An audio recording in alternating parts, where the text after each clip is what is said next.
Welcome, everyone. Today's session will focus on how cultural values shape communication.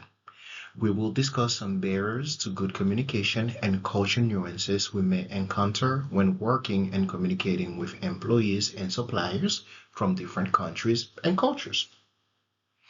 An opening statement I want everyone to remember is this one. A leader can't assume that what works in their native culture will work everywhere in the world. Now, let's explore how we can lead and collaborate more effectively across cultures. Why cross-cultural communication matters.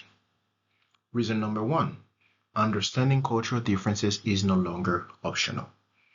In today's global business environment, this is not an option. It is a strategic necessity.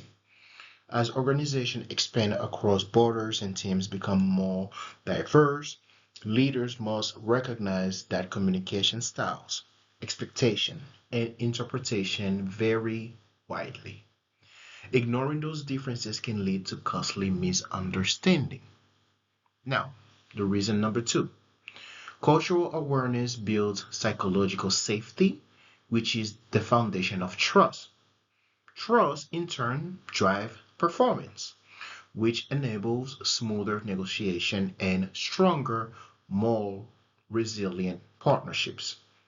Reason number three, miscommunication, however, can derail productivity and damage relationship. For example, a poorly worded email, an unintended gesture, or a misinterpreted tone can create confusion and even offend somebody from a different culture. So we need to understand these breakdowns are not just interpersonal.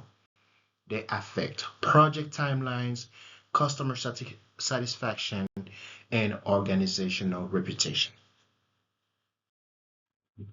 Since everyone speaks English, it is easy to overlook cultural nuances.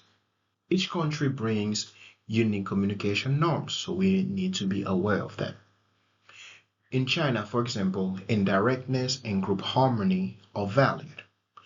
Germans prefer clarity and structure. Relationship and respect for authority are central in Saudi Arabia. Those information I will provide, I would like for you guys to write it down so like that you don't forget. Once again, China, what rules is indirect communication, high collectivism, which is group harmony, and respect for hierarchy also is present in China. Germany. Germany, direct communication, high uncertainty avoidance, and punctuality is really important when it comes to Germans. When it comes to Saudi Arabia, high power distances, relationship based businesses. So make sure that you build those relationship with them before trying to close any deal, and indirect feedback. So any feedback that needs to be given with grace and subtly.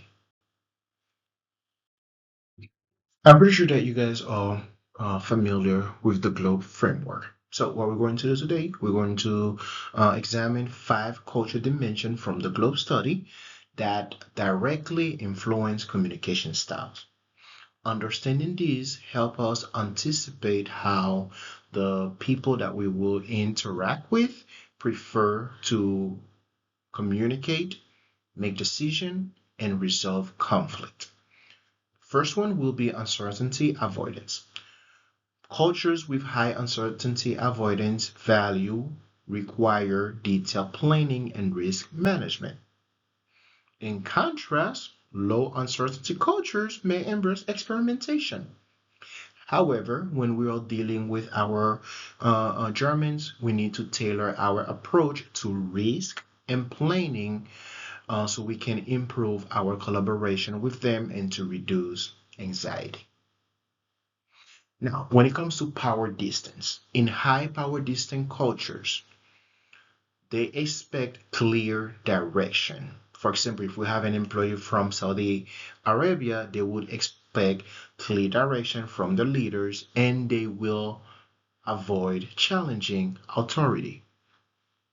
When it comes to a low power distance cultures, they love feedbacks and they are more open to constructive feedback from their leaders, from their peers. So what we need to do is when it comes to our Saudi Arabia folks is we need to adjust the way that we delegate so we can match what they expect so we can, build more trust with them. Now, assertiveness affects how people express opinions and handle conflicts. In high assertiveness culture, direct feedback is expected when it comes to the US. However, in low assertiveness culture, being subtle and keeping harmony is prioritized. So, misreading this can lead to tension or miscommunication. So, whenever that we are dealing with our Saudi suppliers, we need to be subtle of any feedback that we are to give them. Human orientation shapes how leaders make decisions, especially in crisis. In highly human cultures, empathy and fairness are central. In low human culture, efficiency may take precedence. Understanding this helps us to align the expectation that we have when it comes to our suppliers from China. Gender egalitarianism, defined as the extent to which an organization or society minimize gender roles differences and gender discrimination. Here in the US, we do have a lot of laws that protects the different genders. However, we need to be aware when we are dealing with other cultures when it comes to China, Saudi Arabia, and even Germany. Okay, perfect, team.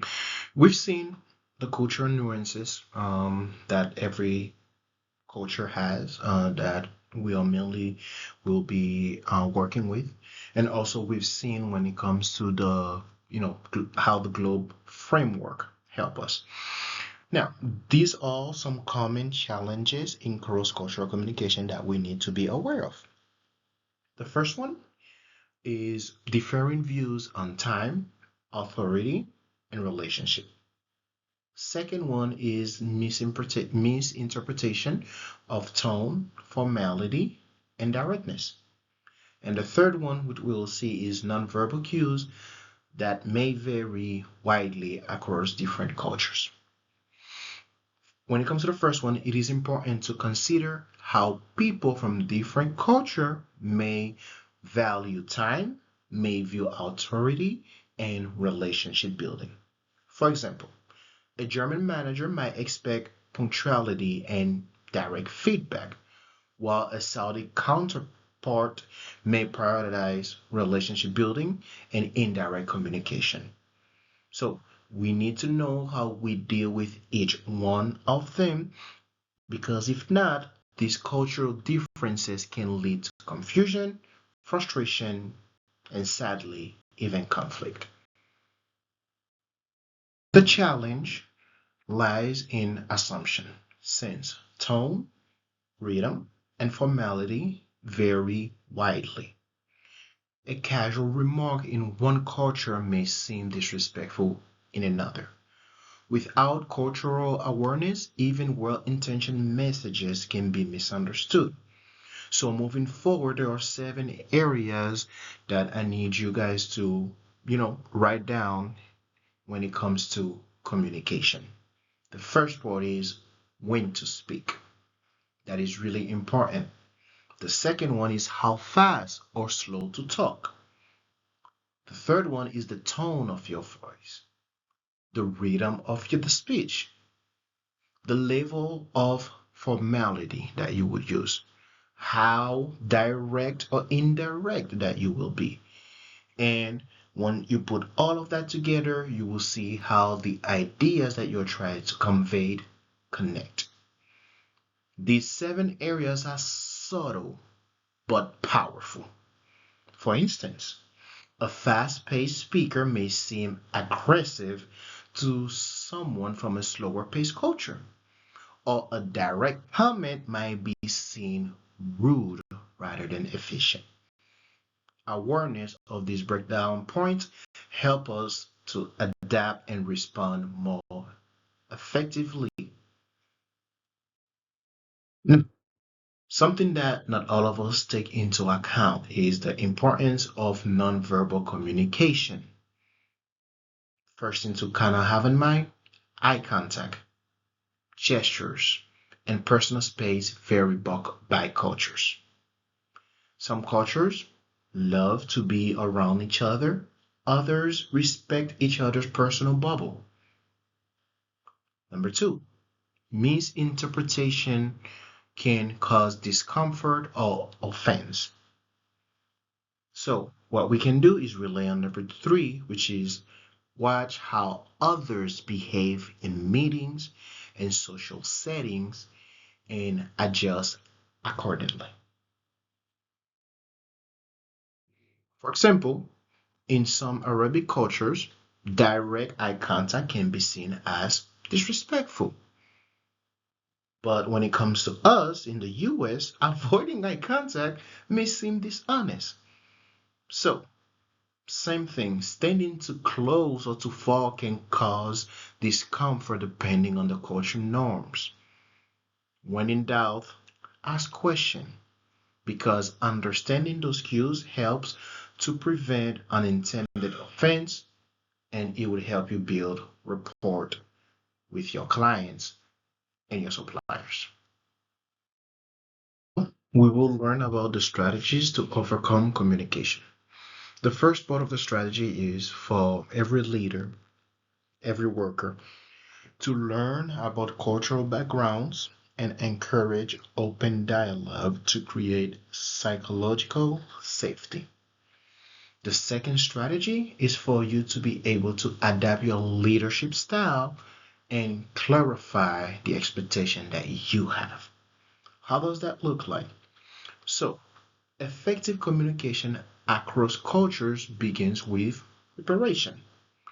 Leaders should learn about the cultural background of their teams, their suppliers, anyone that they will be communicating with. Building relationships early, especially if you can, in virtual settings, create psychological safety and encourage for open dialogue. There's a study done on video conferencing by Glikson and Ares in 2020 that found that teams that focus in relationship building in their first meeting communicated more effectively later on. So, active listening plays a major role when it comes to adapting your leadership style for you to be able to clarify those expectations. Which means instead of assuming intent, ask clarifying questions and observe reaction. Another thing that all organization must do is that cross-cultural training will help their team, their leaders to recognize and adapt to different communication styles proactively. We are in our favorite slide, the end. Now, cross-cultural communication isn't just about avoiding mistakes, but it is about building meaningful, productive relationships. As leaders, our ability to adapt and understand others will drive global success for this business. So, thank you for your attention and engagement. I want to leave with those closing thoughts. First, cultural awareness is a leadership skill, not a soft skill. Second, effective communication requires humility, preparation, and empathy. Okay? And the last one, global success depends on understanding, not assuming, how others think and work. Thank you, everyone.